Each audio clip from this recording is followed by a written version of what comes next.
কথা হচ্ছে খেলাধুলো ওসব মমতাদি করে বেড়ান, আমার তাতে কোনো আপত্তি নেই। সৌরভ খেলুক তার সাথে, তাতেও আমার কোনো আপত্তি নেই। আমি সৌরভদের কাছে একটা প্রশ্ন রাখবো, উত্তরটা ওর সময় দেবে। সেটা হচ্ছে ভারতবর্ষের নির্বাচনে ভারতীয়রা অংশগ্রহণ করুক, এটা তো নিশ্চয়ই সকলের এজেন্ডা হওয়া উচিত। এবং আমি বিজেপি করি, কেউ কংগ্রেস করে, কেউ সিপিএম করে, কেউ তৃণমূল করে। পশ্চিমবঙ্গে ভোটার লিস্ট শুদ্ধিকরণের আন্দোলনের জননী যিনি ছিলেন তার নাম স্বয়ং মমতা বন্দ্যোপাধ্যায়, এটা কিন্তু অস্বীকার করা যাবে না। এই আন্দোলনের ফলস্বরূপ 21শে জুলাই আমরা 13-14টা ছেলে মেয়েকে হারিয়েছি। আজকে তাদের রক্ত তো বৃথা হতে পারে না। আজকে তার লাইন মেনে গত ফেব্রুয়ারি মাসে মমতাদি বললেন ভোটার লিস্টে গন্ডগোল আছে, উনি নিজে দেখিয়েছিলেন। তারপর ওনার দল গেল, একদল গেল হচ্ছে বাড়ি বাড়ি, আর একদল গেল নির্বাচন কমিশনের কাছে, তারা তাদের অভিযোগ জানাতে গেল।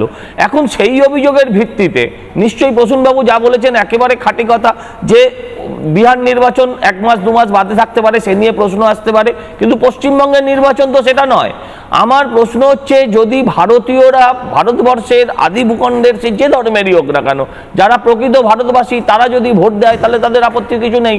আর যারা আমাদের বর্ডার পার করে ঢুকেছে বিএসএফ এর ব্যর্থতার কারণে, যেটা সৌরভরা বলে, তারা নিশ্চয়ই ভোট দেবে, এটা নিশ্চয়ই সৌরভ চাইবে না।